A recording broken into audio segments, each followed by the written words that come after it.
Wild Willie here, Will's World.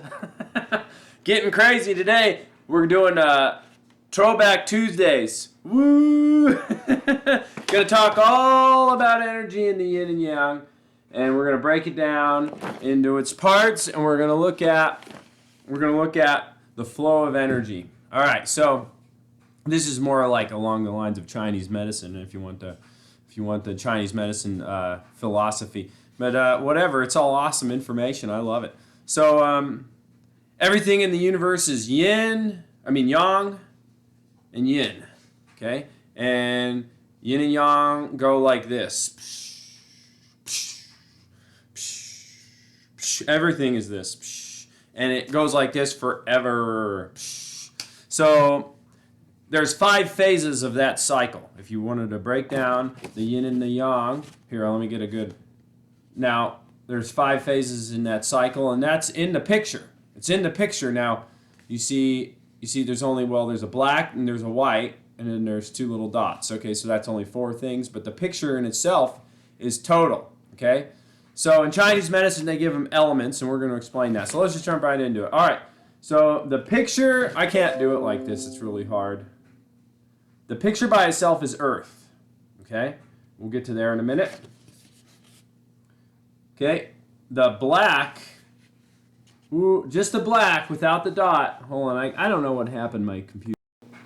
The black by itself, that's water. Okay, the let's see, the white dot, that's wood by itself. Fire white, that's fire. The white by itself, and then the black dot, that's metal. Okay, and then earth, the whole picture right here, that's earth. So you got water, wood, fire, metal, earth. So you got the 5 phases, right? So let's break those down. So anything that's black on this picture is going to be mostly yin, and anything that's white in this picture is going to be mostly yang. Now the most yang is the fire one, okay, because that's all white. And the most yin one is the water one because that's all the black. The dots represent yin within yang, which is metal. Metal is yin within yang. And then wood, which is yang within yin. Okay? And then the whole entire picture itself represents the earth. So why is this important? This is important because it captures a phase in the flow of energy and the cycle of energy. And let's look at the infinity, right? So if we start here where the 2 lines connect, boom, that's water. That's consolidation. And then we go up, I can't follow it. You go up one way, it's expanding. You see how the lines are expanding? They're getting bigger. That indicates the wood force. The wood force is the force of expansion.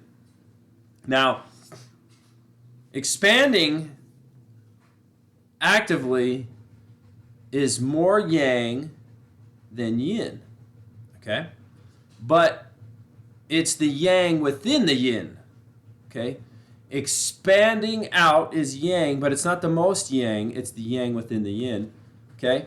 We get over here, the most yang, sorry guys, this is awful, is the fire. The fire is the most, because that's the biggest it gets. And then as it starts to curve around, that's earth. That's earth. Sorry, guys. That's earth. And then as it starts to come down again, to diminish, boop, that's metal. Back to water. And it's an infinity sign because it goes on and on and on and on and on and on and on. So what I'm getting at is that everything is yin and yang, and everything cycles between yin and yang infinitely. Now, these 5 forces, you can see these 5 forces. You can see these 5 forces in everything. The seasons, the day, your breath, the life cycle, everything. This is in everything. It's in your body. It is in your body. You have each one of these forces existing in your body. They govern how you behave. It governs everything you do, everything that It makes you up. So this is Chinese medicine theory now, five-phase theory, five-phase archetypal theory. So we get into the reality that although we have all five of these forces within our being, right? We are typically, in our personality archetypes, going to favor one of these forces, okay? So each one is more yang or more yin. So you're either going to be more of a yang person or you're going to be more of a yin person, depending on which type of force is your kind of dominant force. You have all of these forces, and anything you do, you're channeling one of these energies, right? You go into a party, woo! That's fire energy. Fire energy. Whoop. Going to a party. You're working really hard at something. Boom. Just going around town, doing your errands, completing things. That's wood. That's wood. Chilling at home, watching movies at the end of the day, eating a nice dinner with your family. That's earth. Okay? Water is like, boop, waking up in an early morning, sleeping, just rolling around in your bed, just waking up. Just having your own private moments before you, or maybe it's in the bathroom, or maybe it's as you have your cup of coffee by yourself, your own private moment. And metal, that's like when you're really getting down focused into something. You're really just focusing in to whatever it is you're doing. Like you're just like reading this book and you're just loving it. You're just getting super into this book, and everything else disappears. So those are kind of the five forces in life. Now in personality types, we're going to have the distinction between extroverts and introverts. Okay? Now extroverts are easier to determine than introverts. So an extrovert's going to be a fire type, which is the most yang, or they're going to be a wood type, or they're going to be an earth. Now earth we see as a balance between all of them, because everything happens on the earth. All the elements exist on the earth. The earth type is more yin, but it's yin and yang. It's both, you see. But so it's going to be kind of more yang at times, but it's going to be more yin at times too. So anyways, if you're more an introvert, you're going to be more of a metal type or a water type, and depending, you can sometimes be an earth type, right? So let's start with the water type. Water types are super introverted people, but they can be extroverts. They can have fun. They like to talk to people. They are deep thinkers. They like reading. They don't have any problem being alone. They like being around people, but they really are cool by themselves, man. People born in winter typically are water types. I'm a water type person. I kind of go with the flow. Sometimes I go with the flow. I'm pretty easygoing, pretty open. Just boo. Water type though, without direction, without earth, it will stagnate. Without a riverbed, without geography, water will pool and it will stagnate. And, metal enriches water types. When the metal or elements or minerals are in water, metal, boop, it enriches water. So earth type people help water people in that they help direct the water force in a person, which allows them to sometimes achieve goals or work on being patient. Sometimes earth people are difficult to be around for water people. Metal people enrich water, so water people really enjoy being around metal people. Okay? So now water nurtures wood. Water makes wood grow. So the wood person is really preoccupied with going and doing. They're an extrovert, but they're the yang within the yin. And they are really preoccupied with going and doing. They just love to have a mission, an objective. And they can be deep thinkers and they can be quite intelligent, but mostly their go force is what drives them. And they're really good at they'll do anything. Yeah, so too much water for a wood force person makes wood overgrow. They're going too much. See what I'm saying? But it keeps them in check. Now, wood feeds fire. So wood people like fire people. They get along really good with fire people. But if wood it overgrows too much, it overtakes earth. So earth people typically do not like wood people. Okay?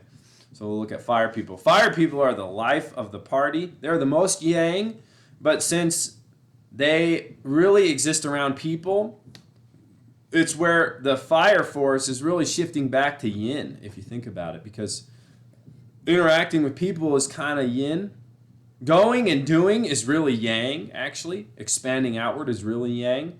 And peak yang with the fire person is actually where it starts to turn back to yin, and so their orientation moves toward people. So like they love being around people, they love being the center of attention, they love parties, they love gatherings, they love feasts, because fire feeds earth. Fire creates carbon, burns up wood, creates carbon that feeds earth, which makes dust and dirt and earth. So you see, they like parties, they like feasts. See, earth and fire people get along pretty good. Well, fire people don't typically like water people because it's in water person's element nature to go in when a fire person wants to be out. You see, so and then I think fire, I can't remember here. Fire, I think, helps metal. I think because it makes metal malleable. Anyways, we'll go on to the metal person. The metal person are really cool to me. They're kind of the hardest ones sometimes to determine, but they're actually really the easiest one to determine. They're like strict. They're like disciplinary. They're like tight. They're really fun. I like metal people. But if they kind of loosen themselves up, their nature actually is, they really offer a lot of insight to the water type person, like I said. And wood types don't typically like metal types because metal cuts wood down. I can't really remember all the things about the metal types. So, but that's kind of the personality types, based on the forces. And it's true. If you look for it, you'll see them. But we have all the forces in us. And, it's good to know about them. It's good to acknowledge which one is your predominant personality type. So you can work to keep yourself in balance. And that's the thing we're going to talk about. That's kind of why I made this video originally. If you feel like your energy is out of balance, okay, so if you have too much yin energy creates rot, because yin is substance, yang is effect.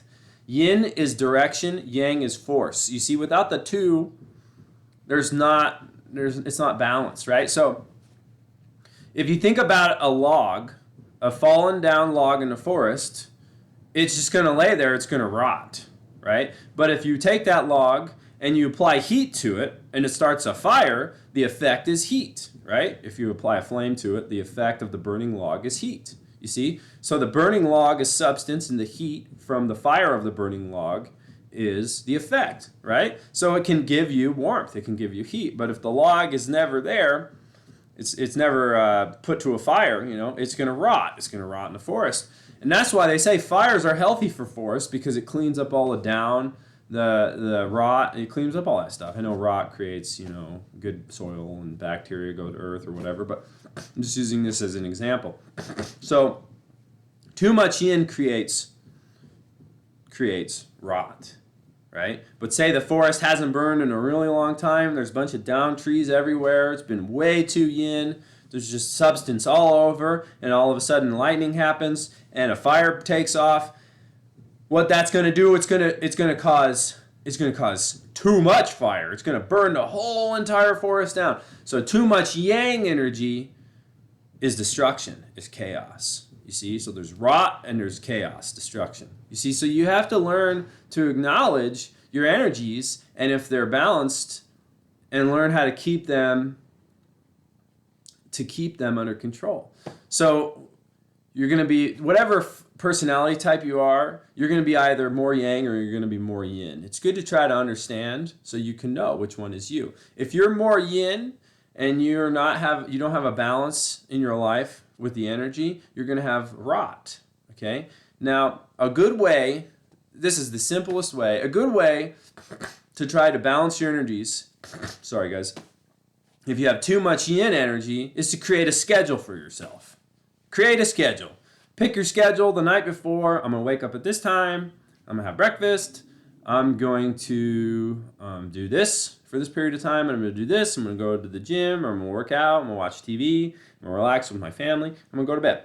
You create a schedule for yourself and you try to follow it. That will really help you balance out your energies, because the yin people typically tend to just be and accept and submit to whatever's happening. They don't exert a lot of force outward.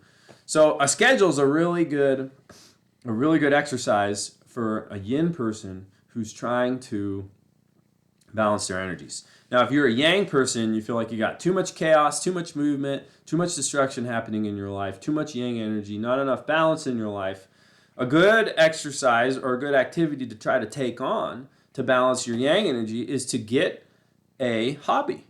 Hobbies are really good things because it allows a yang person to get focused and learn about something and kind of gather all their energy into one place. And hobbies are good because usually it's an interest. It's really hard to force yourself to do something you don't want to do. It's really easy, or it's easier to focus on doing something you want to do. So get a schedule for the yin people who need more yang in their life, and get a hobby for the yang people who have too much yang, need a little yin. All right. So this goes to this is our final conclusion here, because we talk about whatever we want here, but mostly it has to do with consciousness, learning how to become more conscious. Being present is totally not related. I find presence is easiest. Sometimes you need a little force, and you need to force yourself to do something you don't want to do to be present. But getting a hobby is really good for everybody. Having an interest that you really want to absorb yourself in, I think that's a really good exercise for developing presence and consciousness in the life. Anyways, till next time, Wild Willie's World. Hope you enjoyed all about the energy of the life on Throwback Tuesdays.